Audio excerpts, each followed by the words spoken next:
Well, hello. Greetings. We are glad you're here.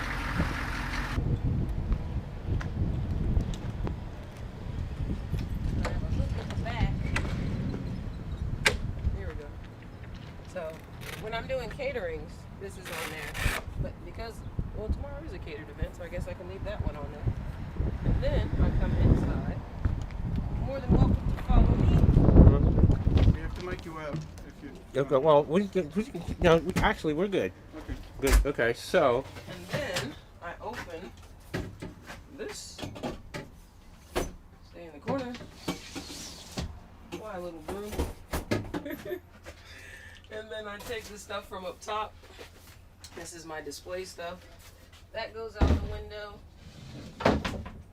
So, Nina, while you're doing this, tell us a little bit about yourself and how you met Jessica and how you ended up coming on my show. Oh, so I am born and raised in Anchorage, Alaska. Okay. And I went to Johnson and Wales at the Miami campus. Did not love Miami, and then transferred to the Rhode Island campus. Absolutely loved it. And then I decided to open a food truck here, and then the food truck evolved into the bakery space. And then before all of that, before I even was able to do any of those things, I had to waitress. Okay. And the waitressing is where I met Jessica. So Okay. we were both waitressing, her trying to make sure she could pay for her daughter's school, because she was in a really great school, but it was not a cheap school. And then I was saving money to get a food truck and open a bakery. And then we both matriculated from waitressing into what we're doing now. Her with her politics as well as insurance, and is helping people create generational wealth. And then I hire special ability people as well as college students so that they can compassionately blend together. So the college students help the special needs people. The special needs people keep the college students grounded, compassionate, and honest. So it's a really great combination. So I found my niche just like she found hers. Okay, and then now, again, you were at her event where the Cranston Republicans, and one of the things that we're trying to talk about is, as a community and of color, you know, what is attracting our community to Republicans and their ideas versus what we've, as a culture, have been known to come up with. So I think for what she's trying to, the message she's trying to get out about generational wealth and things like that, oftentimes in the Republican Party, they automatically have generational wealth because of the history of where it came about, and, you know, the funds and the people that have money in that department. So she's just trying to change and shift the narrative so people know that it's not just one thing, and that they do have good things to offer, and that, you know, if you're, whether you're Democratic, Republican, Libertarian, each different group has something to offer. So she's just trying to get that message out, that, you know, what they have to offer and things like that. That's perfect, and that's what I'm hoping to get for today. And also, like I said, one of the reasons why I wanted you to come was so that way, you know, it's people like to. It's easier for people to talk and, you know, get to know each other over food. So I know you're going to make some couple little things. What I wanted to bring the camera in here shows why you're making those, and then once we do that, we go inside and we sit down and we eat and talk. Absolutely. All right. So you want to go ahead and get set up for that? Sure, no problem. Right. And I'll turn the lights on and we'll get it rolling. Okay. Trust me, there's. Okay. So now, what are we going to be making today? So today we're going to be putting together some of the most popular things we sell on the food truck, which is our fresh ginger watermelon lemonade. It's always hydrated with watermelon rind and fresh juiced ginger. And then we're also going to be doing our Alaskan iced coffee. So there's iced coffee cubes in there, coffee that's shipped straight from Alaska and ground here in Rhode Island. And then additionally for desserts, we're going to do a cupcake sundae as well as a cookie sandwich. So those are two of our most popular items on the truck. So we have the cupcakes ready, we have the cookies ready. It's time for me to scoop some ice cream and show you guys what happens. Okay, wait, now we're going to do this. Miss Jessica, why are we here today? We are filming today with one of my very best friends, Nina Reed. She and I you started your journey as an entrepreneur before I did. Nina and I met years ago working together in the restaurant industry, and we've just kind of continued to work together and support each other. So we're talking about where we each ended up. Okay, so now we're gonna go in the truck, and she's gonna make some one of your favorites, I think. Can you make my favorite? I can actually. I'm gonna make a cupcake into her favorite thing, which is a cake bite. Okay, so now we're gonna go in the truck. Everybody's in the truck. All right, so we can watch this creations being made. Okay, and now while these are being made, you two are gonna talk about what we're here to talk about, and that's some of the things that we were doing at your event, Miss Jessica. Uh-huh. And now see we're we're recording. See, everybody's got a phone. So being that you now, in a sense, our culture is so steeped in blue. As I called you earlier, an anomaly, being a Republican. Explain, like she did earlier, what attracted you to the ideas of the Republican Party that might differ from what we've grown up knowing and been taught, so to speak. So how did I become a Republican? Yeah. Is basically your question? Yeah. I would say that my mindset started really shifting probably around the COVID time.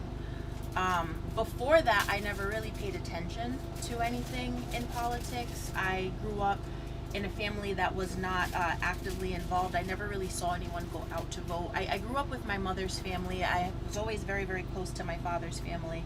And my father's family has always been politically involved on the Democrat side, but I never really saw or experienced it until I was much older. I grew up with my mother's side of the family who was completely not involved. The only advice that I had ever gotten politically was vote Democrat because they are the good guys. Yeah. And that's literally the only advice that I had ever gotten, and it kind of just stuck with me. It wasn't until I was in college when President Obama was running for the first time that I actually kind of started like paying attention, saying, hey, what's the actual difference between a Democrat and Republican? So I think by default, my mindset was always just, I am, I'm a Democrat, but I didn't really know why. Okay.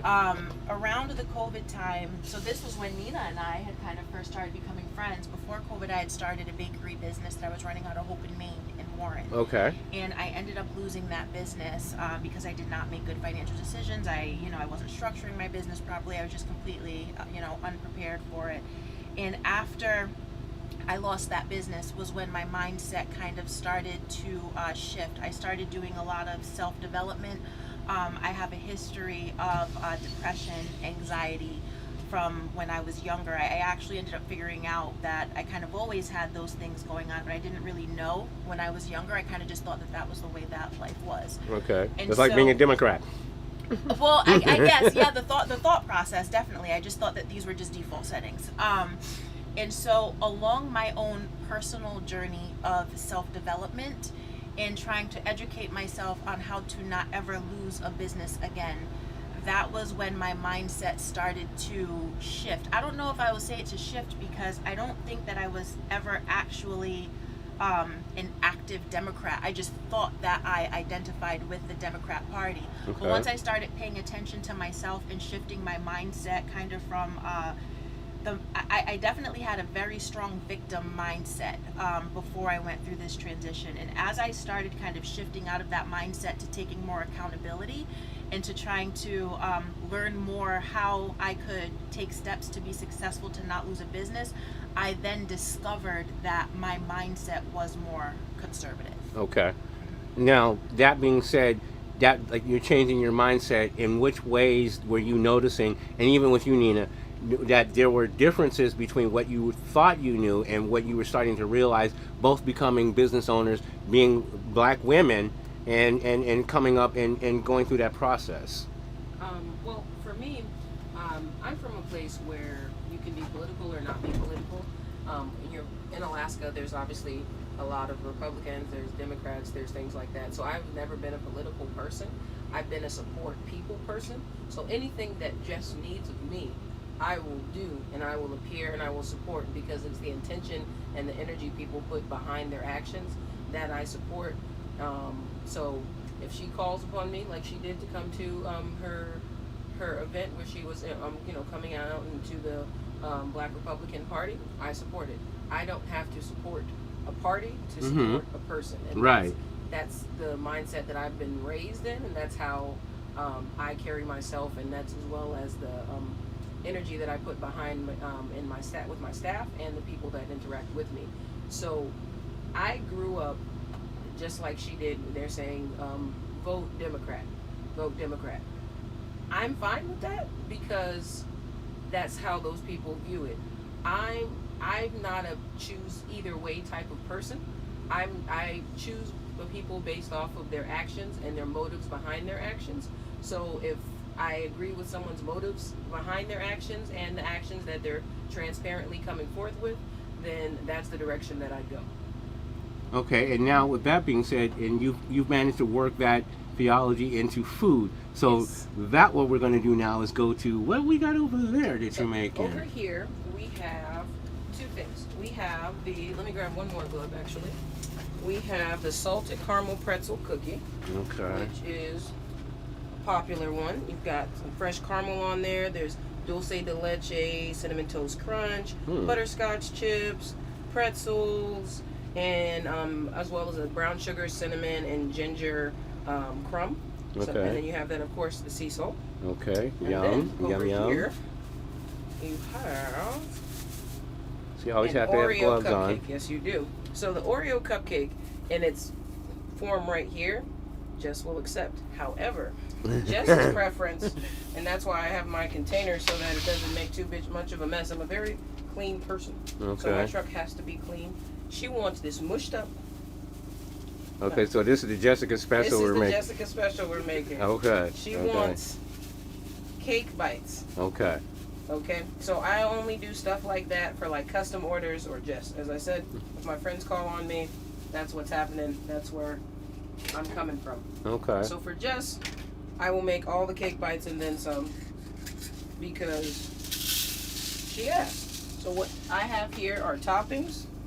I take the cake with the cake and the frosting, and then I roll it Now, in hold the on. toppings. Let's see a big smile on her Yes. face. Those are my favorite. I can eat them by the thousand, literally. And then, so she's not taking a giant bite. I'm gonna make it a little smaller, even though I know she will take a giant bite. But I'm gonna make it a little smaller. You Yeah. have to piecemeal things to people sometimes. Okay. That's how they learn best. Well, okay, now, and that being said, then you're going back into politics and things like that, piecemealing, talking stuff. That's why we're here. So we're talking food and politics at the same time. So Which is new for me, but I'm Okay. proud. So It's then- new for me too. Appreciate it. I got you. New. Appreciate it. okay, So so going back over And here. then the next thing that we're gonna be making, and I have my water heated up to scoop my ice cream, as well as so the cupcake sundae is really popular. So Okay. we peel the paper away because nobody wants to eat the paper. No. You push this back out the way, and then I'm lining you up so that you can see both scoops. Well, that's 1,000,000 degrees. So I love that it's hot, but I also hate when it's that hot because it's burning me. Wait for it. I will not be defeated by my hot water. So when I scoop ice cream, the water is as hot as I can get it, but at the same time, because it's metal, the way it conducts heat is Hot. 1,000,000 degrees. So we're gonna take attempt number 2 at scooping this in a much safer, less painful way. Haha. Mhm. So usually I have my super awesome staff with me doing all of the scooping, Okay. and then I do the peopling. Okay. But today, for this occasion, it's just me and you guys. Now, is it important to support in your staff and what they're doing and is what in effect is your staff is only as good as you are, right? Oh, absolutely. So what's really important to me and to my staff, so I'm gonna take these two and put it together like this. And then these are our jumbo cookie sandwiches. Oh my God. Right? Oh, you're gonna get this. This is for you. Oh my God. Oh my God. But what's really important to my staff is that I never leave them hanging, and they'll always hear me saying that. If you don't want someone to leave you without help and assistance, then you have to make sure that you treat them the same way. You always want to treat people how you want to be treated. Right. And that's another reason why I deal with special ability people. People who have autism or any type of disability, they are genuine, they are pure, they're honest, they're consistent, and they keep me on my toes, just like they keep the other staff on their toes. They like structure and procedure, and all of those things are necessary to be successful in a business. So without them, I don't know how I would be as successful as I am, because they've taught me structure, consistency, timing, They're very, very, very big on timing. If I'm running late for something, oh, they have beef. Oh yeah. And I accepted, Okay. They were like, so we're just gonna be late today, so we're not gonna be on time. And I think everyone needs that kind of accountability, not just in the culinary world, but also in the political world. If you say you're gonna do something, you should do it. If you say that your actions are a certain way, you need to stick to those actions and be transparent as possible. And I think that's important for all parties to be transparent, honest, and consistent. Just like the product, which is consistent, transparent, and honest. Well, now something you just mentioned that I'm interested in is the autism side of things. Now, yes, do you? those are my babies. Okay, now do you? Is it something that you often hire, or is it like you look specifically for, I or? exclusively hire people with disabilities and college students that need internship. Okay. Because they're invested in a way that normal staff wouldn't be invested. So like if somebody comes to work for you and they're like, oh, I need a job, I need to pay my bills or this or that, then if they find an alternative, they'll leave you because, okay, well, this isn't good enough or I'm not receiving enough here. People, excuse me, people that are college students, they need this internship to get credits. Right. They paid this university $10,000, $12,000, $13,000 for them to go work for someone else, be paid, and get a grade. Right. If they don't show up, they don't graduate. So they're invested in a different way. And if you're invested in your education, then you're financially going to be invested in the outcome of it as well as action-wise. So if you don't do well, you go. How did you come across getting involved with the autism project and hiring and doing that? So I did a woman's show a couple years ago, and this lady walked up to me and she was like, "You've just been so nice and open and welcoming to people." She was like, "Would you be interested in taking on an intern for 80 hours? We pay the intern and whatnot." And I was like, "Oh, yes, I like free labor, but it has to be a good fit." Right. And she was like, "Well, just give her a chance and have an interview with her and see if you're interested." She didn't tell me that the young lady was autistic or anything like that. I was just like, sure, I like interns and I like young people and I like teaching people skills that they can carry into life, so bring them on. So when the young lady showed up to my shop, I knew immediately that, they taught me the phrase special ability instead of disability because they don't feel disabled by the things that make them special. So when I see the young lady showed up and she had special abilities, I was like, oh, hi. And she was nervous and excited, and I was excited, and we just really hit it off. And then she was really surprised that I wanted to take her on. I was like, why? You're awesome. Right. She went to CCRI. She has a degree in art. She decorates cupcakes on the side for herself and things like that. She paid her dues. Oh, exactly. So I was like, you have everything that I need in an employee and in a student. So of course I'll take you on. So I took Faith on. She's my absolute favorite person. Hi, Faith. Yes, my Faithy. She's super great. And after she finished her 80 hours, I offered her a position, and she's been with me ever since. And then that opened me up to other programs like Faith's program through the Department of Labor and Training here in Rhode Island, as well as some other internship programs through high schools and things like that. Pro Start with the Massachusetts Restaurant Association. I'm on their board. So I've learned to take in all of these students, no matter what their ability or not ability, and they just work so well together. The special ability students keep the college students accountable. The college students make sure that the special ability students aren't overwhelmed or having moments where they're forced into stemming because they're uncomfortable or they feel anxious. So everyone looks out for everyone. It's a nice circle of life here. That's awesome. Well, with all that said, my arm's getting tired, but we're going to go inside now and sit down and eat some of this yummy stuff and talk some more. All right? So we're going to cut here. Oh, I didn't even show you guys. All right, go ahead. So we have the Alaskan coffee. We brew it, we bottle it. This is iced coffee. This is our lemonade. It is fresh lemons. We have water, of course, some honey, but the ginger and the watermelon rind, that's what makes it super special. And then in here we have some frozen watermelon cubes, give you that extra hydrating flavor. And then in here we have the regular ice and the coffee ice cubes. So, how do you take your coffee? I don't drink coffee. She does. I drink all the coffee. Okay, Whole here. milk. We'll switch. Yep. Switch. Let me sit down. Oh, I know her very well. And I'm 100% sure I know how Jess drinks her coffee. Okay. So She likes a little bit of milk. I'll take everything but the coffee. I'll give you lemonade. I'll take Okay. extra coffee. I'm not a coffee person myself, but I can make it. I don't have to drink it to make it. Right? That's what I've been seeing. I have to tell you, the way. I just dropped the mic. Hold on a second. Remember, I'm old. Okay. I gotta tell people, it's like, even like with the situation, it's like, I'm not drinking the Kool-Aid, I am reading the ingredients. There we go. I like that. So this is cookie butter. We have a whole bunch of flavorings on the truck, especially popular ones, and what better than cookie butter on a cookie truck? Okay. And then, in true New England fashion, just because I'm not from here doesn't mean I haven't seen the Dunkin' Donuts. Right. And you got to give it that perfect swirl. You gotta give it that shake, shake, shake. And there you are, all the information and where to find it. And this is your baby. Thank you. But of course, and then last but not least, we have the lemonade. Okay. Always shake it up because you want to make sure you get all that gingery goodness on the bottom. Yes. Ginger is good. Right in. What's in the cup? That is frozen watermelon, ice, and then we just poured into here is the fresh ginger lemonade that has a watermelon rind in it.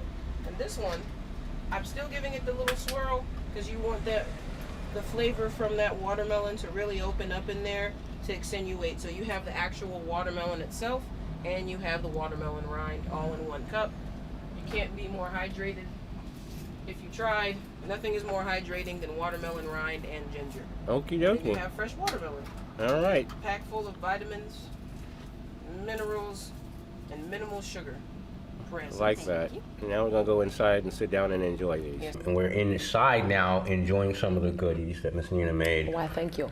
Well, here's what I'm gonna do. My friends here, they're gonna do some conversating while I'm gonna eat and talk. And I know you've got some things you've got to do, so we're gonna take a few more minutes of your time while I'm eating. And that's the camera right there. So what you guys were going to talk about was your journey and how you guys met and how we got here. So I like it. go. All right, so my journey, as I had mentioned inside the truck, it started in culinary school. I went to the Miami campus of Johnson & Wales. Wasn't my thing because I'm not a big partier. And then I came to the Rhode Island campus and I saw that it was a much wider food scene and there's a lot of versatility. That's why I brought you multiple forks. Yeah. You're totally fine. Thank you. And that it was a really great place for young people to cultivate their culinary ideas. So I liked the Johnson & Wales here. I decided to open up a food truck, but to get to the food truck part of my journey, I had to go from working at other people's bakeries. My business started to kind of get its own I wouldn't say clout, but it started to get its own following. So a lot of bakeries either would let me go because they were afraid that, I was going to take their recipes, or they didn't hire me because they felt it was a conflict of interest, which is a compliment in and of itself, because if someone thinks you're good enough to not be in their space for fear that you'll take something from them, then obviously you're doing something right and you don't need to be in that space. So as I was looking for jobs while I was trying to get the money together to buy and build a food truck, I was like, you know what, no one will hire me. And I have a degree. I have a degree in baking and pastry. I have a degree in Spanish, and nobody will hire me. So I was like, you know what, I'm gonna waitress. And some people might think, oh, well, this is humbling, how you have a degree and you're waitressing. Right. Waitressing can teach you more about people, customer service, life skills, interactions. Jess will tell you, waitressing will humble you and build you up at the same time, and I think that's how everyone should learn. They should learn from their mistakes, and you can make a lot of mistakes in waitressing, and then you can pivot and turn the whole night around and turn the whole day around. So that's where I met Jess. So speak on that, to what she was saying, how you guys built that connection. Well, we became friends waitressing. We were both waitressing, actually. I did restaurant management for a very long time, and I decided to leave the restaurant management industry to pursue entrepreneurship. So myself, I got pregnant with my daughter when I was in my senior year of college, and I decided to leave college to come home to my family and to learn how to be a parent. I really wanted to be a present parent, and I ended up going into the restaurant management management because I was working as a server and as a cook when I was in college. And so if I wasn't going to have a college degree, my mindset was, well, I'll just be the best at this restaurant stuff. So I came back to Rhode Island, worked my way up very quick. And what I learned was that I still didn't have any time to be the parent that I wanted to be. I was dedicating, I mean, at one point, I was working probably 80 hours or more a week in the restaurant. And so I still never got to see my daughter. So I decided to leave the restaurant management industry to go back to just serving so that way I could start my journey as an entrepreneur. And that was where I met Nina. So we were working together at a restaurant in Seconk. And I was thinking about starting a bakery business with my business partner at the time, and Nina already had a bakery business. She already had her truck. She had been doing it, for years, and I was just in kind of like the beginning stages of it. Okay. So we connected over that we were both bakers, that we were both using the service industry to kind of get us to where it was that we wanted to be, and we've just maintained our friendship. So your network in a sense, she became your mentor and a network friend. Yeah. And also, you guys have inspired each other to keep going forward. And now it's come back to this, and I get to be the lucky recipient and sit between and eat while you guys talk about your journey. Yeah. And how you guys got connected and how you ended up at her event in support. And like we were talking earlier, not being blue, not being red, but out being supportive. Yeah. Of someone who has supported you, being a friend. So let's talk about that a little bit. Absolutely. So with Jess, circling to what you're saying, but also looping in how we've really helped each other, not just as friends, but as business people. When I opened up a shop in Seconk, which was not my favorite thing, but then it taught me, like I said, you learn from your mistake. Together we can support each other. I supported her event. I brought my truck. Her event supported me. It made me money. And that's essentially what the Republican Party would like to do. That's what the Democratic Party, we would hope everyone would like to do, is help everyone make money so that we can be financially stable and a growing economy and not a recessive economy. And I think that's something that she really likes to focus on, especially with the part of her entrepreneurship where she does insurance, because people hear, oh, you sell an insurance policy, and they're like, oh, I don't want to sign up for this or that. Right. But she taught me the importance of an IUL. She taught me what I barely learned in school, and the importance of how the Roth IRA versus the 401k, and which one is better for my business model. And this is things and tools that I can take to my staff and teach them, especially because they're college students, and they're thinking, make the money go somewhere, make the money go somewhere. But in 20, 30 years, like when they're at where I'm at, they're going to wish that someone said, hey, if you just save $30 a month and you put it in this IUL, and then once a year you make these deposits, you'll have this much money by the time you're my age, and you can retire no matter what your job is. And I think that kind of information is paramount to the growth of young people as well as any political party. If people are informed, they know better, they do better. And that's what she's trying to do, make sure people know better to do better. I don't know why I'm sitting here. I'm just going to sit here and eat this. I'll bounce off of what Nina is saying, though. And I think Nina and our friendship and our business partner relationship is something that in our community people really should strive to have, because the two of us are so different. Our friendship has taken a lot of work over the years. The both of us have had to put a lot of work and a lot of effort into maintaining our friendship just because we're so different. And I think that we've really grown together, honestly. We've really grown. It takes commitment and understanding of each other's differences. And then finding the commonality in some of those differences. Exactly. And I think it's important for people, within the community to understand that you don't always have to agree with everyone who is in your life 100% of the time. You're going to have different viewpoints. You're going to want to go about things differently sometimes, and that's okay. That's what makes us all individuals. Learning how to have respect for each other and how to support each other, regardless of whether or not you agree with everything, is paramount for having a friendship that can last a decade, in this case, that will last forever, to be able to really support each each other. You know, Nina, when she had her shop, when I was first going for my insurance licenses, I used to go to her shop and sit there and just study, you know, and she supported that. And, you know, beginning my political career, you know, she was always very open to sit and listen to my thoughts and what it was that I had to say, you know, and then that helps me learning how to actually get my thoughts out of my head and how to speak, you know, to the community.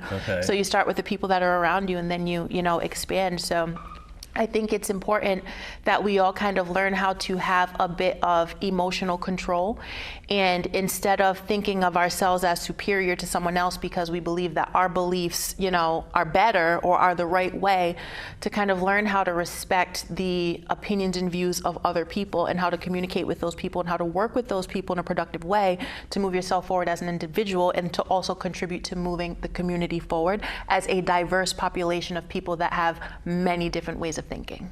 Did you guys catch that? But it's important, you know, that we do this and we talk, because that's the only way that we get information out. And like I have to say, I am privileged to have you both here. And some of the things that you were talking about, it's like I've been sitting next to her trying to, you know, like suck off information, you know, leak information, financial information. Yeah. Oh, she'll tell you what you did. No, really, I'm making financial decisions, like I always say, I'm 2 years divorced now, but I'm making decisions now that I would not be making years ago. And it's because of Jessica and some of the things that she's taught me and some of the things she says, and also Alejandro. What's up, Alejandro? You know, and you know, as you say, the people that you come around and you support and the circles that you get into definitely change you. Yeah. And, you know, like I said, I appreciate knowing you and him, and also having you in the circle and knowing things. And I'm going to keep eating this. You can keep eating. So, okay, again, thank you for coming. Thank you for bringing the sweets. Like I said, I'm going to eat this one. I've got another one waiting. And we've got another guest coming. Yes, you do. So I will take my goodies and I will let them loose. if they weren't real, I mean, if These they are my were, display I ones. know, that's what I'm saying. None If of they- this is real. It'll Exactly. melt in the food truck window. When you're in a food truck and it is 90 degrees and everything is stainless steel and diamond plate around you, It's hot. It's hot. It's So hot. this is TV magic. You imagine, So it looks good. none of this. But doesn't it look None good? of this Doesn't it is look real. It does. It yeah. does. None of this is real. If I can flick it like this and there's no softness, I'm doing something wrong. I'm a bad pastry chef. Okay. And with that, we're out. Peace. Bye.